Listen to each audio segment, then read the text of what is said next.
All right, we're back with the last new player cast stream thingy majigger. I only have 3 replays left. We're gonna do all 3 of those today. If you don't know what we're doing, I've done the spiel at the start of every video. How dare you not watch every single video? But we had an event before Bashiva, the White Tiger, came out where if players played on our server 5 games, get wins, they get the DLC for free. In addition to that, even if you didn't get all 5 wins, you could send me a guaranteed replay that I would cast no matter what on this channel. So we're here to fulfill the last of that. All right. The usual spiel. Replays you see on my channel in individual formats are usually things I went through at ×3 speed just to see if the game was relatively close. Not a lot of units were forgotten, so much and so forth, yada yada, etc. That won't be the case today. These are just replays players picked, so for all we know it's going to be a one-sided stomp showing how amazing they are, or it could be a crazy back and forth game, or it could be a middling game that they just wanted advice on. I don't know. We're going to just find out, but it's their game. They can do what they want with their prize. Cool. All right, 3 left. Let's go. Blob Sauce versus Anime Kid. Dark Elves versus Ogre Kingdoms. Neat. We have some Malice Darkblade. The coolest Dark Elf character, in my opinion, based on his lore. Malice is lit. Malekith is stinky. For the front line of the Dark Elves, Dread Spears and Bleak Swords, pretty strong stuff. 3 Dark Shards, very good against Ogres. 3 Cold One Knights, also fine against Ogres. Bloodrack Medusa, Sorceress of Death with just Spirit Leech, and then Malice Darkblade himself, which is good. Pretty good anti-Ogre build. I like it. I think the Bloodrack Medusa is maybe not ideal. If you're just taking her because she's cool, then that's great. But if you're like, oh, she's an anti-large combatant, plus she has a range attack, she's gonna be sick. I really don't rate her that highly against ogres. I think your money is best spent elsewhere. Maybe Scourger and her Chariots could cut her and get 1 or 2. So, I don't know, she's neat. Build's overall good, that's just my one comment. Other side for the ogres, just really quick, we have Sabertusk Pax, Triple Lead Belcher, an Iron Blaster, Iron Guts, and then a crap ton of Noblars mixed between Piggyback Riders and regular Noblars. We have Bragg the Gutsman and a Slaughtermaster Beast, which is Flock of Doom. Neat. For the Dark Elves, nice job pushing up quickly. You definitely get outshot by an Iron Blaster and 3 Lead Belchers, so you got to get those crossbows in range, but mostly you just got to get into melee. Cold One Knights on the flanks could do well. The Ogres don't have anything that can beat your Cold One Knights on those flanks, so you really just want to take any engagement you can get. Lead Belchers are going to try and turn and shoot at you, but that just is what it is. But, they're not facing, like, Crushers or anything problematic, so you can see they're just absolutely slapping Sabertusk on the north side. Malice dives in versus Bragg. Can take some damage with Malice. You always got to get what you can out of Malice before he gets low enough that you need to change him into Zarkan, so hopefully we don't see that too soon as Bragg gets hit with the Demon's Curse and Spear Leech. Leadership taking a hell of a hit due to all that damage. Malice is cooking that fool. But the shooting of the Ogre Kingdoms has cleared out the Dark Shards and the central Cold One Knights. The Ogres are not going down without a fight. In fact, they're up on the balance of power, even though Bragg got murdered. Absolutely destroyed by Malice. Holy. Oh, Bragg. You silly. Cold One Knights coming down on the low ground, and the Ogres have so much shooting that they really don't have that many true Ogre units. We can see their front line is falling apart without Ogre support. It's just Noblars after all. Getting murked, and now their backline, the 1 Iron Gut is trying to peel this Cold One Rider, but there isn't 2 Iron Guts. You can't peel both Cold One Riders. The other one finds its way onto a Lead Belcher. I think the rough start for the Dark Elves is just going to be a rough start and not a rough finish, as it seems like things are going quite their way at this point. Ogres in mass retreat. All the Noblars retreating. 1 Lead Belcher is also about to get out of here. We have 2 Lead Belchers left, the Iron Blaster and an Iron Gut, but no one can peel Malice. I mean, the closest thing that could have tried to do was Bragg, and we saw how he did. So Malice is going to absolutely tear through these Iron Guts, even without his Cold One support, though he could also have it. Bragg is back in, less than 1,000 HP, getting surrounded by Cold One Knights. I expect his end will be quite swift once those guys refocus onto him. They were charging the Noblars, so they're not going to attack him for a little bit, but once they just get default attack orders, they'll just attack since they're touching him, and then he'll die. Ogres running in all directions. Dark Elves Ascendant. Cold One Knights get a good charge onto the Iron Guts supporting Malice. I like that a lot. The flank fights went very well for the Dark Elves. So good. There, the Cold One Knights. I saw some of them turned inwards. They're finally going to pay attention to Bragg. There we go. I was feeling like a fool. I'm like, he's gonna die instantly, and they just didn't attack him forever. But as soon as they did, he lost 700 HP, and now he's routing again. Block of Doom overcast out onto Malice and the boys, but Malice still has a whole transformation, so he is not worried one bit. Bounce power is also a little fraudulent because it doesn't recognize the Iron Blaster is in melee and will not be able to get the rest of its ammunition out before this game ends. It's like, I don't know, Iron Blaster has a lot of ammo, maybe you can turn this around, but it's currently surrounded by bleak swords, and there's Cold Blue Knights nearby that are going to pounce on it. Slaughtermaster is getting poked out by Malice and Cold One Knights. Cold One Knight's actually in between Malice and his prey, which is proving a little tricky. He does want to just get past them. Lead Belchers have rallied briefly. They are punching through Cold One Knights, but other Cold One Knights are here to go get them, so that should be fine. And Malice is finally getting to charge. Demon's Curse gets the Slaughtermaster to rout, and now Malice is just going to chase him down full free, and Malice transformed into Zarkan. I think he's trying to proc army losses by getting full health. And then he's going to get a charge in, yeah. So it was just an army losses play. Nice. I mean, GG. Good crushing build from Blob Sauce. Nice charges. Cold Knight's got decent value. Malice did very, very nicely. Dark Shards got rolled, but what do you expect from them, I guess, against 3 Lead Belchers and an Iron Blaster? Frontline did okay. For Anime Kid, Lord did well.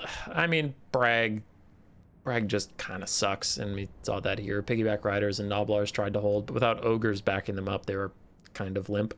Lead Belchers did fine. Iron Blaster actually did fine, too. GG's. Next up is Anderland versus Duck Shark.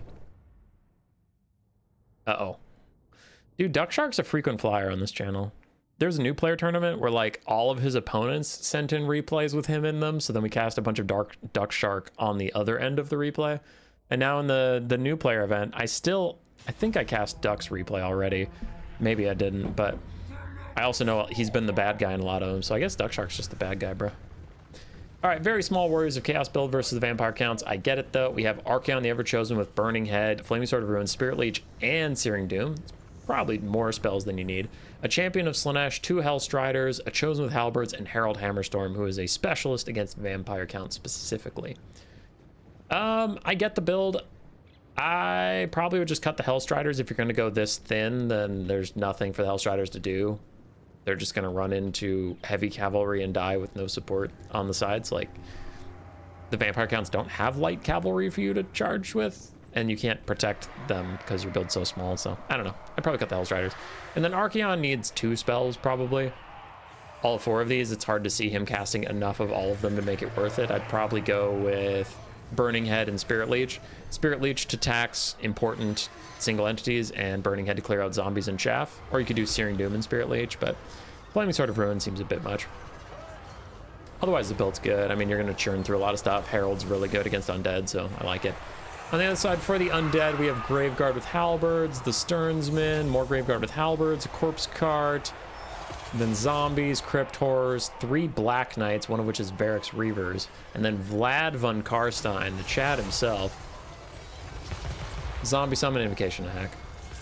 In comes an Overcasted Searing Doom along with the Burning Head, so really trying to attrition out the infantry of the enemy as the Pleasure Guard plus these Chosen with Halberds are going to feast good upon the Crypt Horrors of your foes. That's going nicely. Herald's doing good as well.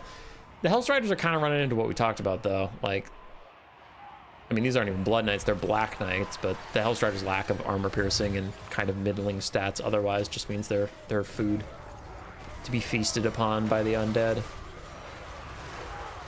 Forsaken doing their best to blend through the front line as the Corpse Cart that is in here is giving slow, consistent healing, but also perfect vigor and melee attack for all of these units. It's pretty much in range of every single Vampire Count unit, besides these 2 up here and then 1 Spearman on the far side.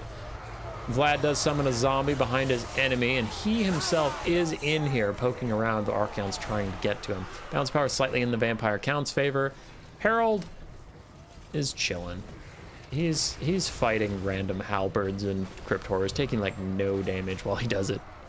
His special thing though is he removes undead, so when he gets over here, a lot of these guys are going to start routing. You can see these zombies are all of a sudden routing, so they'll start fleeing the battlefield while crumbling, which is extra bad. Herald's ability is so funny. It's rarely useful, but when it is, it's pretty great. Archaon boys still fighting it out. Champions of Slaanesh starting to attrition. Chosen with Halberds doing very well, however.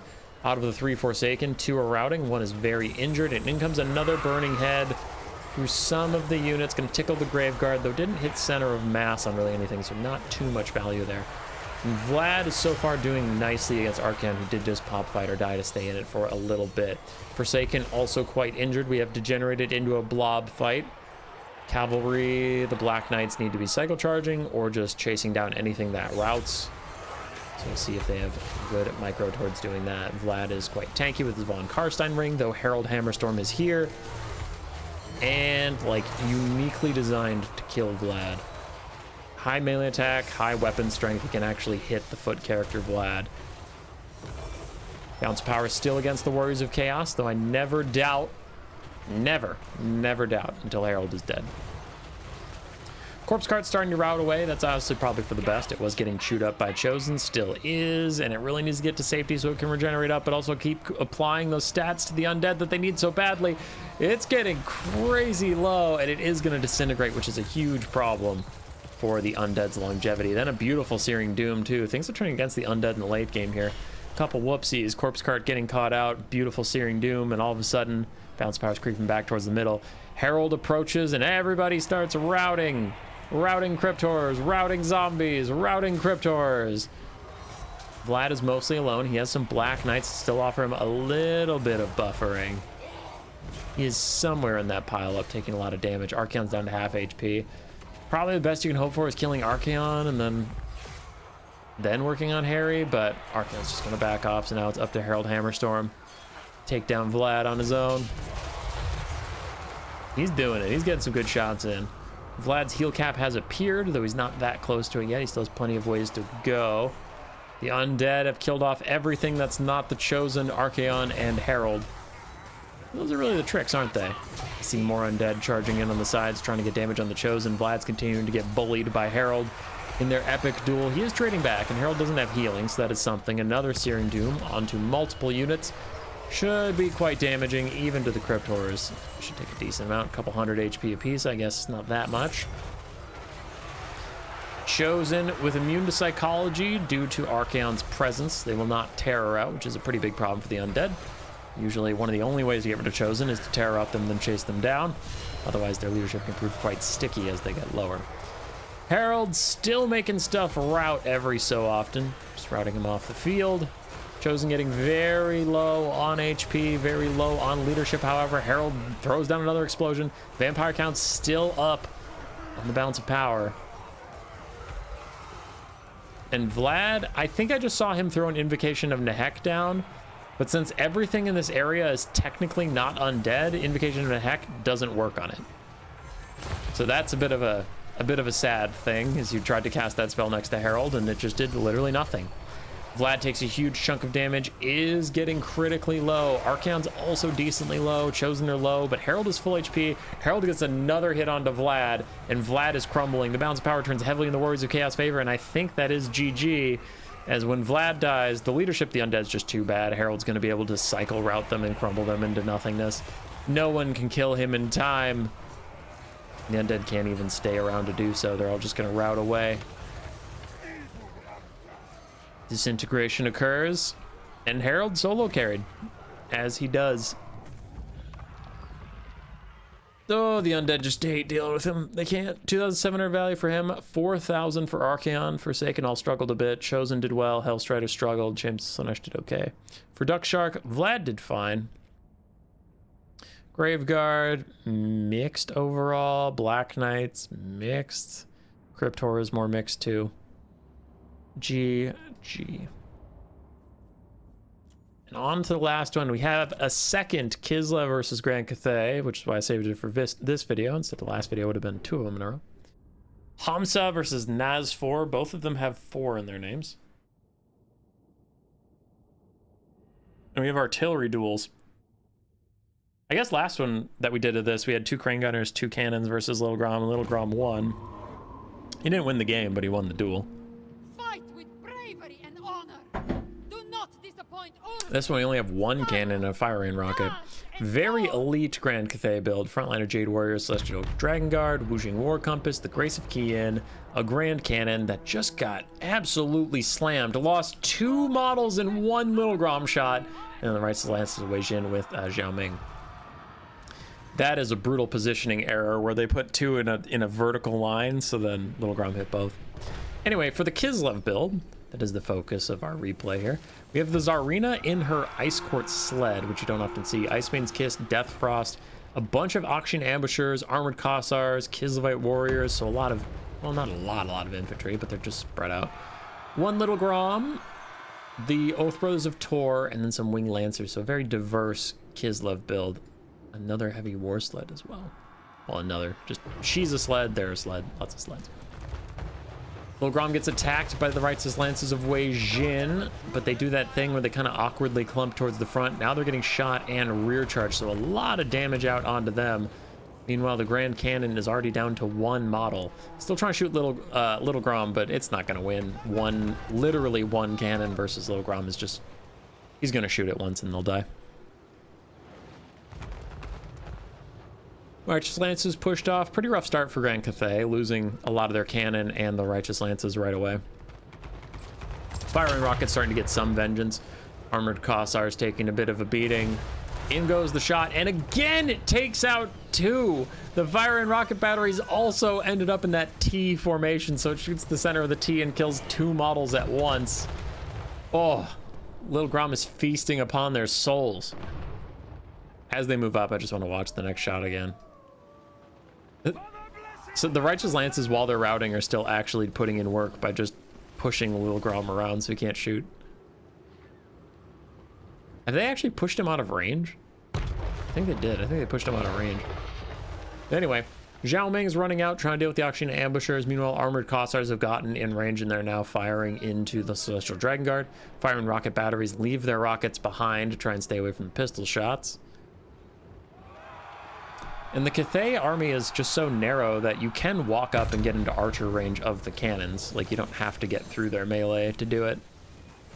Fire and rockets try and get back online. I don't know if they've actually remounted, though. No, they're just standing on the corpses for now. Zhao Ming is getting kited out. The Grace of Kiyin firing away, firing away. The Armored Kossars trying to get a couple shots out. Kislev probably needs to get a little more aggressive.